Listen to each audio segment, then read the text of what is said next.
Welcome back to Rebellious Motherhood. Today I'm going to share with you some information that I have never publicly shared before for various reasons. One, because I don't want to be disrespectful or hurt anybody's feelings.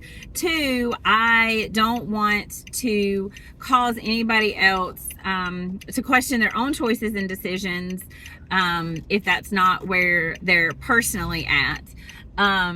And three, I don't like having my personal decisions questioned, but I'm going to go out on a limb today and share with you why I decided that the homeschool path was the best fit for our family.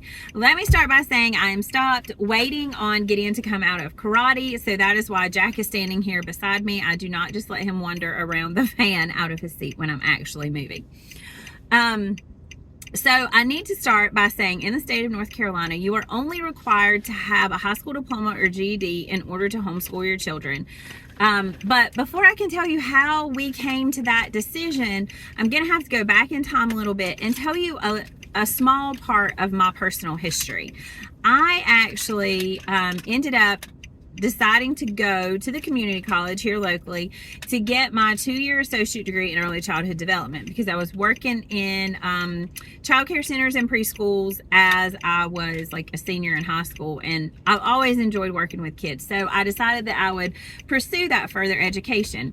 And that whole program focuses on optimal growth and development for children. A lot of it focuses on how you set up the environment for children to learn the best. And it's not academic learning in terms of teaching them. It's about growth and development of the skills from birth to about the age of 8.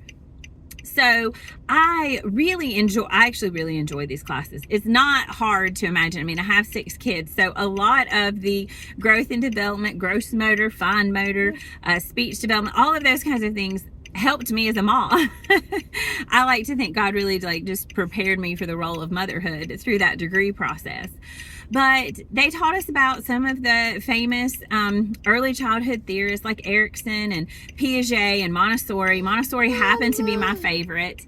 But there are some things that they all kind of had in common, and that was that kids being in a mixed age group is very beneficial because when a child becomes a teacher to another child, it reinforces their own learning. Sometimes they learn better from their peers than they do from an adult.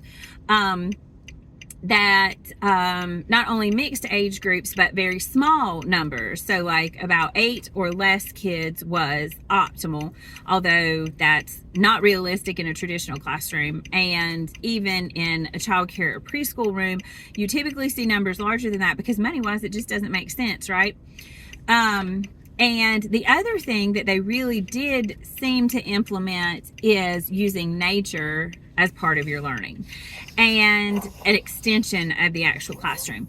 And the teacher's role was really to observe the kids, see where they needed to work on different development, different skills, different processes, and find ways to put that in the environment for the kids to organically teach themselves, or have moments where you sat down and kind of led them to discovery.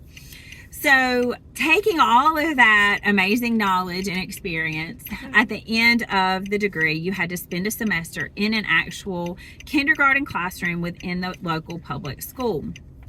And I was excited. I was thinking I might want to be a kindergarten teacher. And so I was completely shocked when I went into the actual classroom and got started because all the kids learned the same thing the same way. There's not much variation in the routine that they do from day to day. There is no learning from nature outside. They do get recess sometimes, but that's just to burn off some energy. It's not an extension of the learning environment. So it was a very stark contrast to what I had just learned developmentally was appropriate. And I just thought, this doesn't make any sense. And I remember talking to the classroom teacher about it, and she was a nice lady, and she did her best for these kids. I mean, she cared about her job, and she wanted them to learn. But at the end of the day, she said, these are the book of lesson plans that are approved by the state. So when you're going to teach a certain concept based on the calendar that they give you to teach from, you pick one of these lesson plans and you will teach everybody in the class the same lesson the same way. It was so disheartening and it didn't make any sense. So that was the first time that I realized like the public school classroom is not really set up developmentally appropriate. And so I kind of felt like, you know, under the age of 8, homeschool would be a good option. Fast forward to having my own kids. As we got to that age range of it's time to make some decisions, when she's like 3 and 4, do we go to preschool?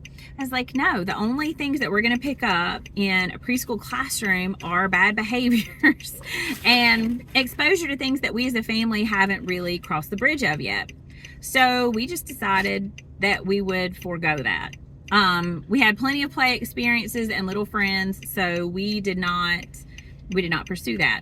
As we got closer to the kindergarten time period, it just seemed like the optimal learning was happening at home. So that is really what set us up for the path of homeschool. Just learning what was developmentally appropriate for those younger years and knowing that it's just not possible to replicate that in a traditional classroom. If you guys are interested in a video that dives deeper into how we decided which curriculum we felt best about being a good fit for our family, let me know in the comments and I'll put that video together. But I just thought it was a good time to share how we actually came to that decision, because a lot of people assume that it was because of a faith-based decision or our religious preferences, and for me that actually didn't come into play until much later. So thanks for watching and we'll see you real soon.